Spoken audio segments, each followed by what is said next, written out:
guys. Hi. Apparently this is the cool table. Yes. Yeah. And you brought me water. Thank you. I can turn it into wine if you like. That's my brother's trick. There you go. Okay. All right, so How did you develop the sort of voice, the accent that you use as Lucifer? There was a lot of clues for me on the page. The way this character was written was not. He didn't speak like a modern character, and obviously the idea that he was from elsewhere and not from Los Angeles. But it was strange. The way he obviously enjoys talking, and he enjoys being articulate, and I think he enjoys being slightly Hyperion to everyone else. So the idea, when I was at drama school, I studied a lot of like Noel Coward and Oscar Wilde, and these characters has airs and graces about them. And the idea of taking someone like that and putting him in a modern setting, I thought would be quite fun.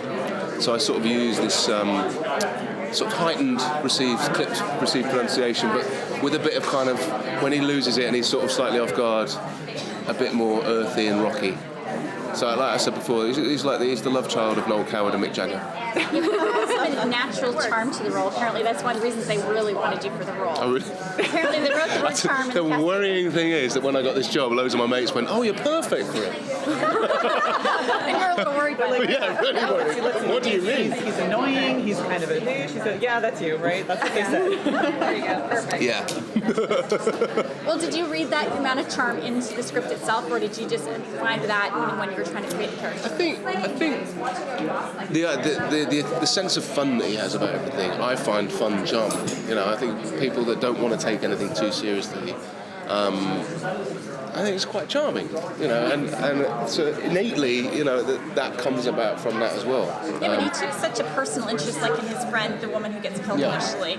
That was not just him being flippant about her condition or what was going on. He just seemed to genuinely care. Yeah. There was a level of hurt involved that was unusual. And it was unusual to him, and this is the interesting thing, and this is why he checks into therapy at the end of the pilot, because he's like having this existential crisis of going, I kind of got these funny things, like feelings or emotions or something, and he can't work it out. And I think that's where the fun is to be had, this kind of humanization, this redemption of this character that we all think is intrinsically evil. And when you tell people that this is the role you're playing, you're like, yeah, I play Lucifer. I'm playing the devil. TV show, yeah. And their first thought is, well, lucky you. How do you explain that to them? Say, oh yeah, but this is a different devil. I know. I mean, it's always nice just to have the actual material to show people and go, then come back to me and talk to me afterwards. It's quite a fun thing to say to people. What are you doing? I'm playing the devil at the moment. Your resume now. Yeah, exactly. Plays the devil. But I don't know. I think I'm more excited about it. Like, it was so lovely today, actually, to sit in a room with people, a big group of people, watching something that we're all really proud of and really enjoying it for the right reasons, because it is a show that doesn't take itself too seriously, and by that is able to explore things that maybe it couldn't if it did take itself too seriously. Which relationship are you most excited to explore as the season goes on? I mean, all of them are fun, but there's certainly, Lauren and I really enjoy working together because of the nature of our back and forth relationship, and that is something that will continue. The idea that he's met someone who his charms don't work on is really perplexing to him. But yeah, I kind of liken their relationship to a bit like Benedict and Beatrice in Much Ado About Nothing. They kind of love each other.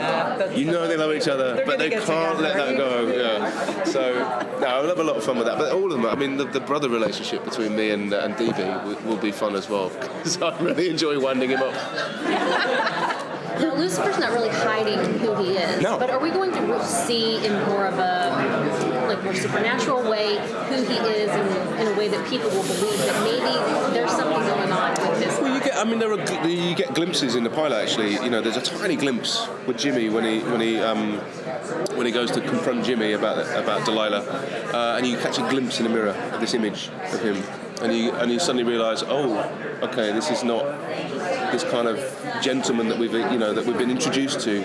It gives a hint towards the horrific side, the real side of who this guy could be. I think the supernatural stuff, one thing I really liked about it is that we didn't rely too much on the supernatural Or element. just the story. Yeah, like this character it's kind of a character, and like the fun is that he's not reliant on his kind of supernatural powers. His power's quite innocuous, really. He's just very good at it. And Neil Gaiman obviously faces Sandman stories. Have you read those before? Did you read them? I've read them now. Neil sent me some copies of them himself, which was lovely, and he sent me a really sweet message actually when he watched the pilot to say how much he enjoyed it, and that meant a lot to me because we get asked a lot, is it going to be a literal translation of these comics? And no is the answer to that question. It's a starting point for us and inspired by it. And, we've taken the direction we have. But to have Neil contact us and say he loved it and everything was like, thank you. You have his blessing. Yeah, exactly. Yeah. We have his blessing. Excellent. If you could have any supernatural powers, what would you want? I'd love to be able to fly. I really would. You and Joe would be having a good time up there. Yeah, right? A lot of people say flying. Yeah. Well, I mean, come on. But then imagine all the people. People even say flying or invisible. Invisible though. That's creepy. He didn't say he would. Yeah, that's why I'm not being invisible. Fly.